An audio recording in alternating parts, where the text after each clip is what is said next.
Hello दोस्तों।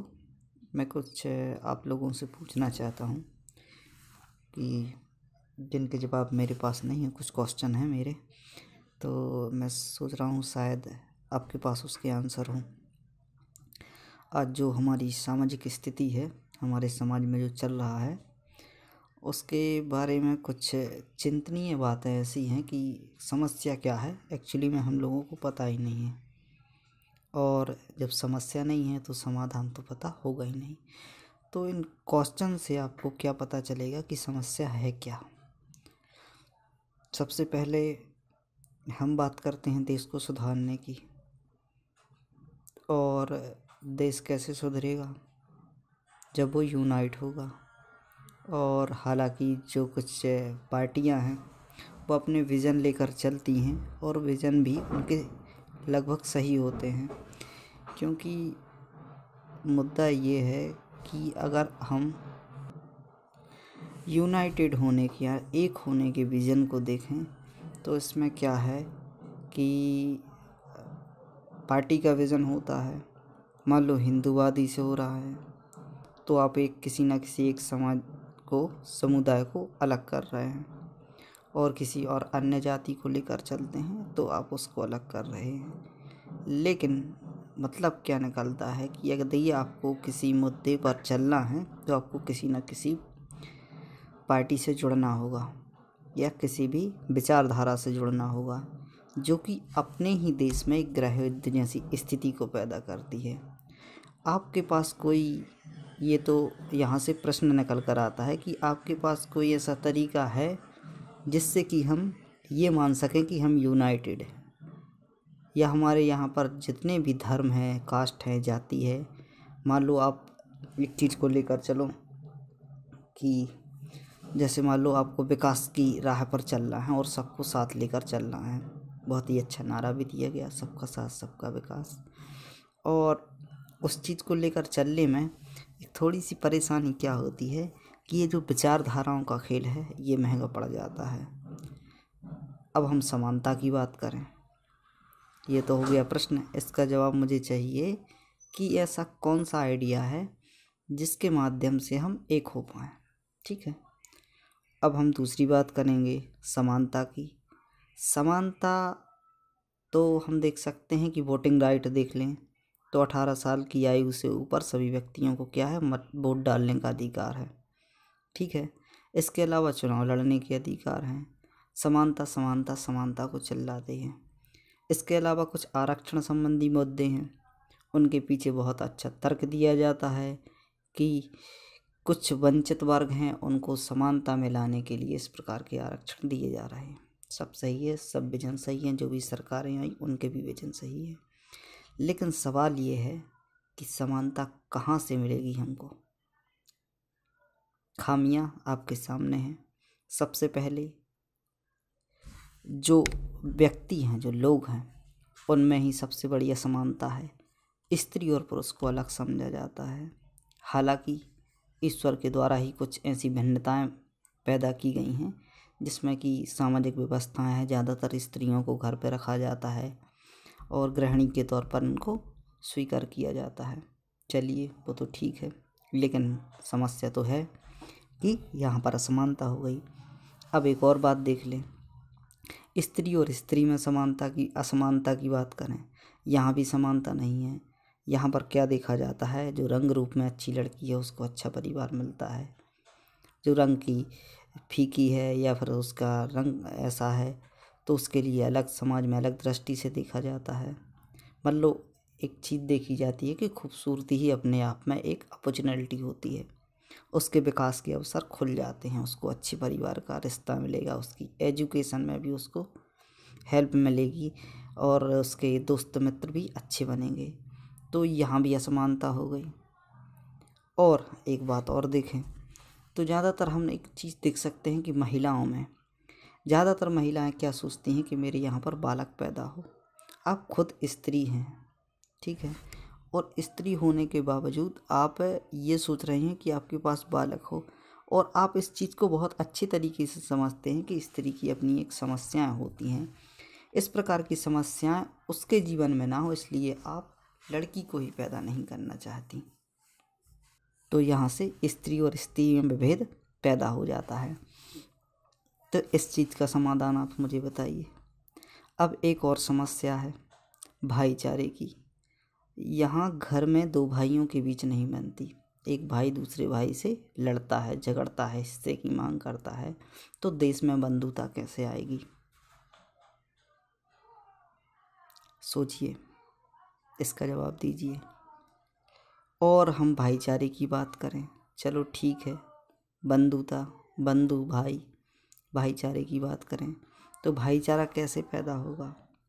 हम देख सकते हैं कि यहाँ लोग जातिवाद को लेकर इकट्ठे हो जाते हैं, चाहे वो कोई भी जाति हो। यदि मुस्लिम समुदाय की बात करें तो मुस्लिम जाति का दूसरा व्यक्ति वो अच्छा भाई है बशर्ते हिंदू भाई के।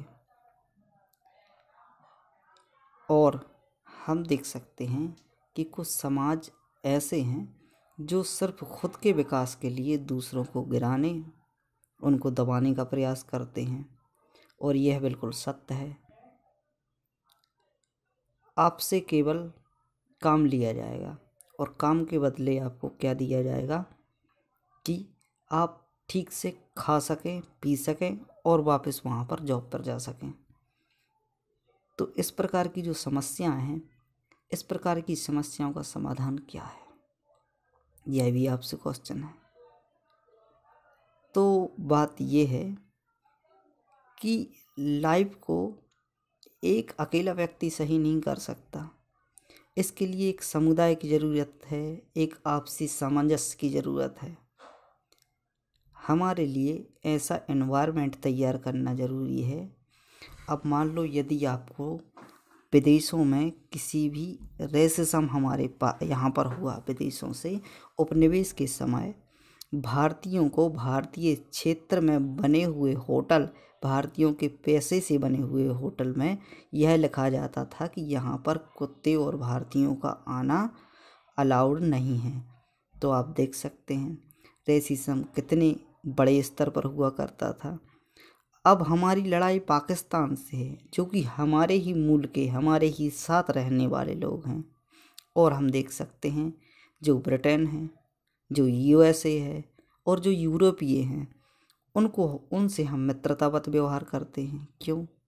क्योंकि यहाँ पर आर्थिक जो समझौते हैं वो सामने आ जाते हैं। और एक बात और देख लें तो यूरोप में आपने देखा होगा कि वो यूनाइट करके रखे हैं खुद के लिए। आप देख सकते हैं कि यूरोपीय जो यूनियन है उसमें हम देख सकते हैं कि 28 देश हुआ करते थे। क्यों हुआ करते थे? यह खुद अपने आप में आपसी सामंजस्य बिठाने का प्रयास करते हैं। हम देखते हैं कि जो यूनाइटेड नेशन की काउंसिल है उसमें 5 परमानेंट मेंबर हैं, और सारे के सारे कौन कौन से हैं?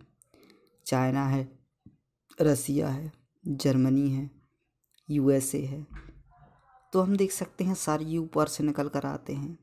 जब आप सब एक हो और आपके विरुद्ध यदि कोई यहाँ से निकल कर ऐसा केस निकल कर जाता है, मान लो पाकिस्तान को ग्रे लिस्ट में डाला हुआ था, तो वहाँ चाइना वीटो कर देता है। आपका अच्छा भाईचारा चलता है तो चाइना उसको, पाकिस्तान को बचा ले जाता है। जब भारत पर हमले की बात आती है तो यूएसए उसका साथ दे देता है। जो आतंकवादी होते हैं उनको शिक्षित करने के लिए, वेपन्स देने के लिए हमेशा तत्पर रहता है। या आपको एक बात समझनी है कि आप खुद हैं, आपका जो परिवार है, आपका जो समाज है, उसको आपके साथ लेकर चलने की आवश्यकता है। जबकि होता क्या है कि आप घर से ही बट जाते हैं। सबसे पहले 2 भाई अलग हुए, चल जाएगा, ज़्यादा कोई फ़र्क नहीं पड़ता। फिर आप पड़ोस में ही 4 जातियों में अलग हो गए, चलो वो भी मान लिया। फिर आपके राज्य, कहीं पर हम देख सकते हैं कि मराठा चल रहे हैं, कहीं पर गुजराती चल रहे हैं, कहीं पर दक्षिण भारतीय चल रहे हैं, अब मूवियों में भी विवाद होने लगा कि दक्षिण भारत की मूवी से उत्तर भारत की मूवी नेपोटिज्म को वो करती हैं, सपोर्ट करती हैं। तो ये क्या है? यहीं पर बट रहे हो।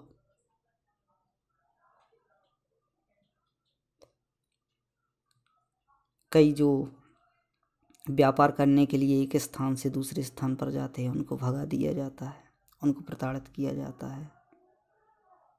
पहली बात तो ये है कि आप वहाँ जाकर उनके लिए उद्योग धंधे स्थापित क्यों नहीं करते, और आप अपने ही समाज को इतना बढ़ा लेते हैं कि जिस राज्य में आप जा रहे हैं उस राज्य के लिए बेरोजगारी जैसी स्थिति पैदा हो रही है।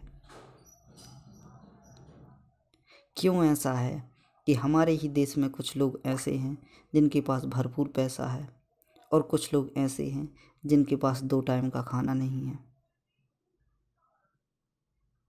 अपनी लाइफ बड़ी मुश्किल से बदर कर रहे हैं। कई यूरोपीय देशों में एक तरीके से जन्म लेना ही स्वर्ग के समान हो जाता है। आपने जन्म ले लिया, समझ लो आपकी चांदी हो गई। रसिया ज़्यादा बच्चे पैदा होते हैं तो उसके लिए अवार्ड देता है। वेटिकन सिटी में आपने जन्म ले लिया तो आप वैसे ही अरबपति हैं। और भारत में आपने जन्म ले लिया यानी आपको स्ट्रगल करना है। यदि गरीब परिवार में आपने जन्म ले लिया तो आपको स्ट्रगल करना है। यदि आप महिला हैं तो आपको स्ट्रगल करना है।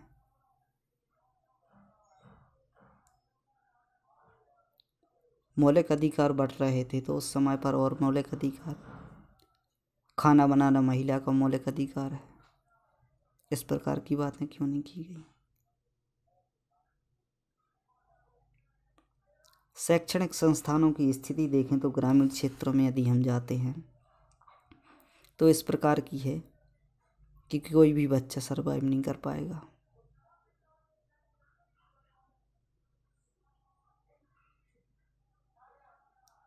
कौन सा बच्चा ऐसा है जो सरकारी स्कूल में 10वीं तक पढ़ा और डॉक्टर बन गया?